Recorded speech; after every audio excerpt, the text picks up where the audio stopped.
Father and the Son and the Holy Spirit, one God, a man.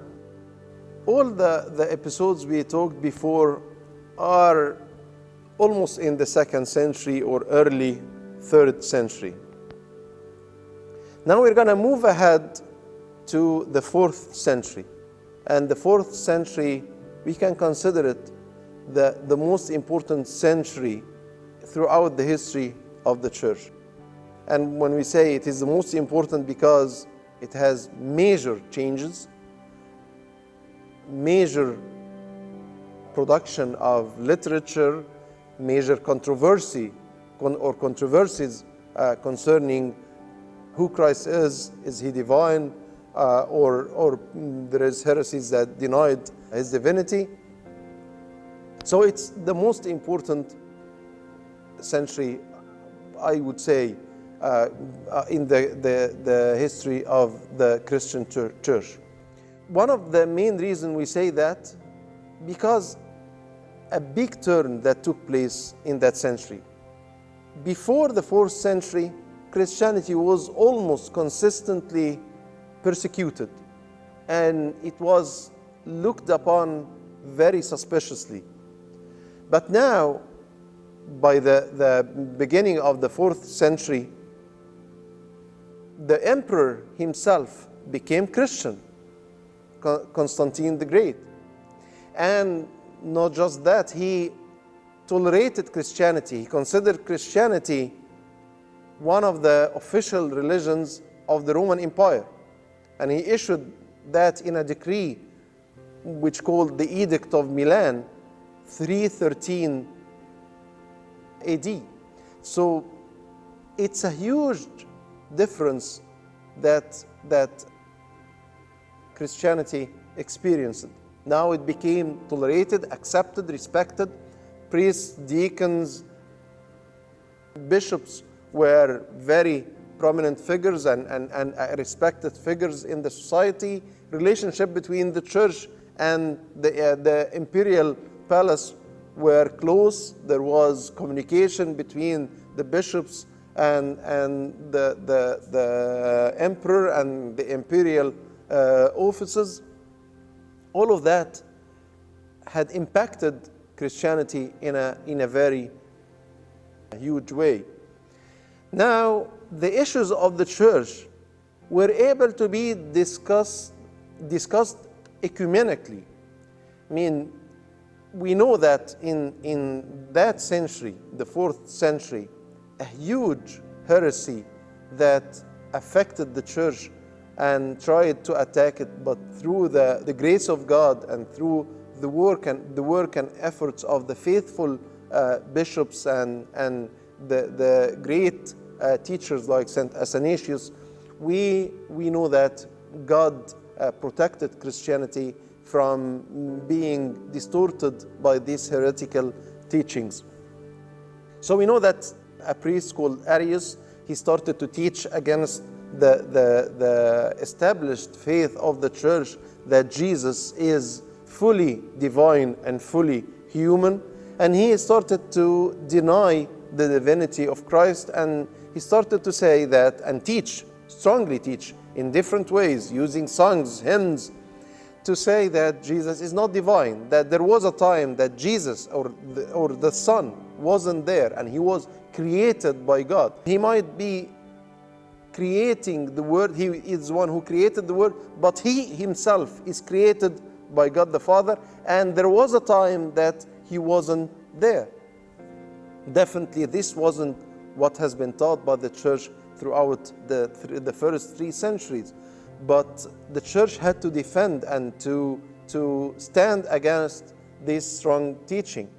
But again, he is not the first one to deny the divinity of Christ. There was people before him.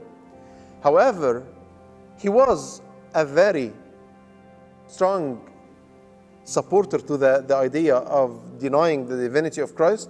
This is one. The other thing, the church now has the privilege and the opportunity to have an ecumenical council, to call for a huge meeting that can be attended by all the bishops throughout the world, to come and convene together to discuss that and to call for the orthodox teaching concerning Christ. This would have never happened when the church was persecuted, because now the one who can call for a council for that meeting, the emperor himself can do that. So it's a privilege, it's a luxury that has never been granted to the church. That's why, again, this was the one of the great turns that happened in the 4th century.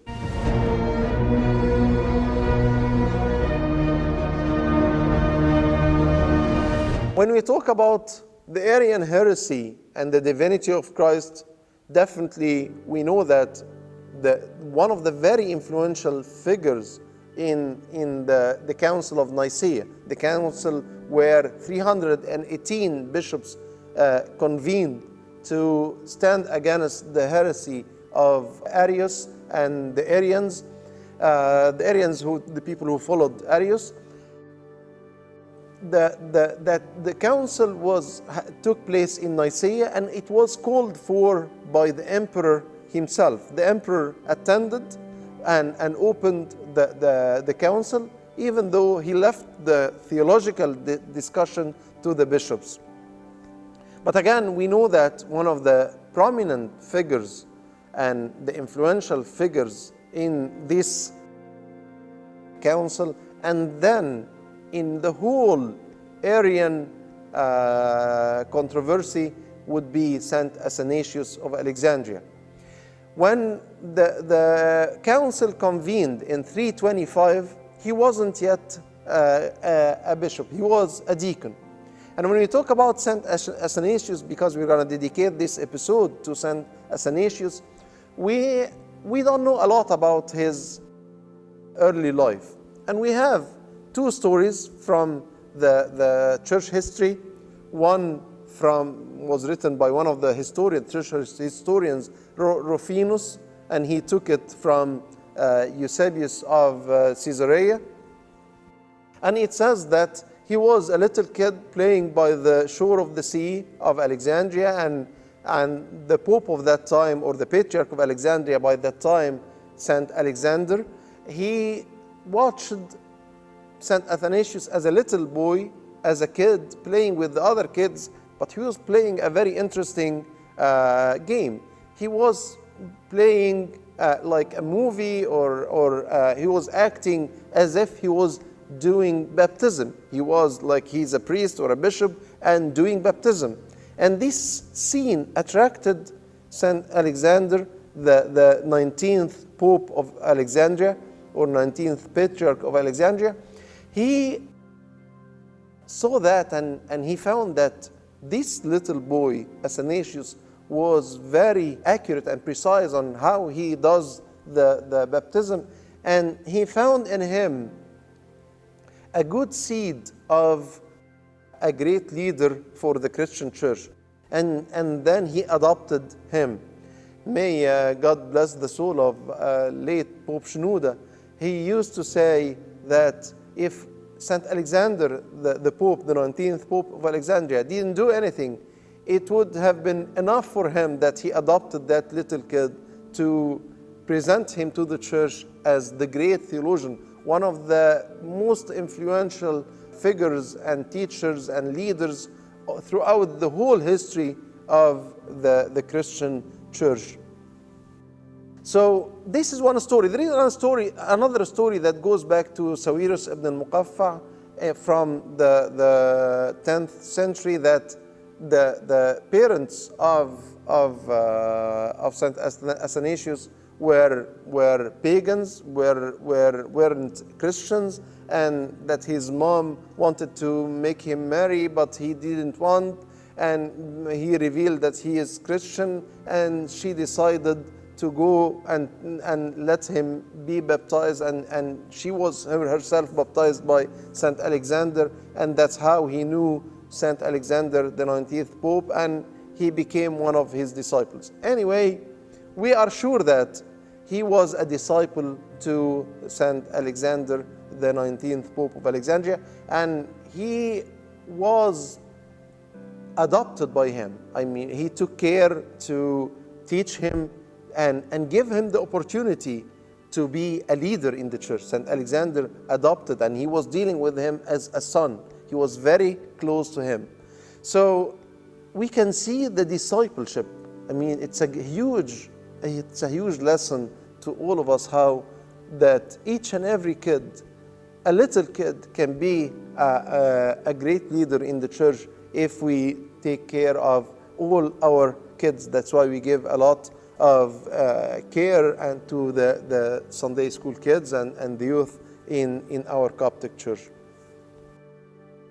He, after the Council of Nicaea, and then there was a decree, or the creed that came out of the Council of Nicaea, that has the Orthodox faith. The creed we are saying in our churches, in all the liturgies, is the first part of it before the part of the Holy Spirit. It was produced in this council, and St. Athanasius played a huge role on that. And then the council wasn't the end of the controversy, because the Arians and Arius, he didn't want to submit to what the fathers convened at the Council of Nicaea has decided, and what about the Orthodox faith. So he refused that, and he tried to separate his people from the church, and he kept fighting against the Orthodox faith. So by 328 AD, St. Alexander died, and then who would succeed him? Definitely he would no one better than St. Athanasius to be the 20th Pope of Alexandria, or 20th Patriarch of Alexandria, to stand against the Arian heresy. And because of he stood against the Arian heresy, he was exiled 5 times. You can imagine how the faith we are having, how many people sacrificed their lives and their blood for that faith. People who accepted exiles like St. Athanasius. Sometimes he fled from the people, from the emperor, because the emperor changed and they tried to arrest him, and he fled.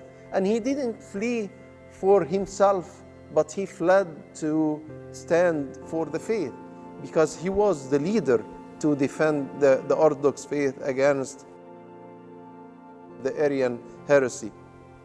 So 5 times he was exiled. He also, St. Athanasius, was known that he supported monasticism and ascetic life. And he is the one who wrote the life of Saint Anthony the Great, the father of monasticism. In his fight against Arianism and the Arian heresy, he wrote many books. Definitely many of the books he wrote were to defend the faith, and some of his writings against the heathen, and another one, the most popular book he wrote, and I highly recommend that we should all read that book. It's a masterpiece, and I'll talk about it now. So it's a very important book, The Incarnation, or On the Incarnation, or On the Incarnation of the Word, against the Arians. He had a commentary on the Psalms and the life of Saint Anthony.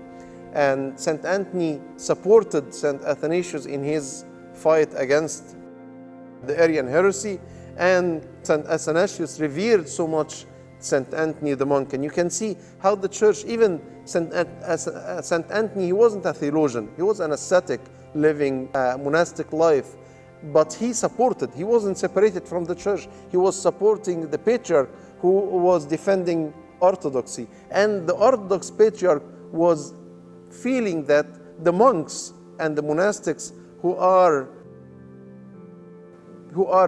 in the desert, they are the backbone of the church, supporting the church by their prayers. So we're going to talk quickly about the the very important book on the Incarnation, which is highly recommended to be read. And I want to begin by one of the very popular writers, our contemporary writers, C.S. Lewis. And he wrote an introduction to the book of in the Incarnation. So it seems like the time is close to end this episode, and we might need another episode to talk about the book of the Incarnation. So we'll dedicate another episode to the book of the Incarnation, but we want to know that how influential was this book. I will postpone the talking about the Incarnation to another episode, and glory be to God forever. Amen.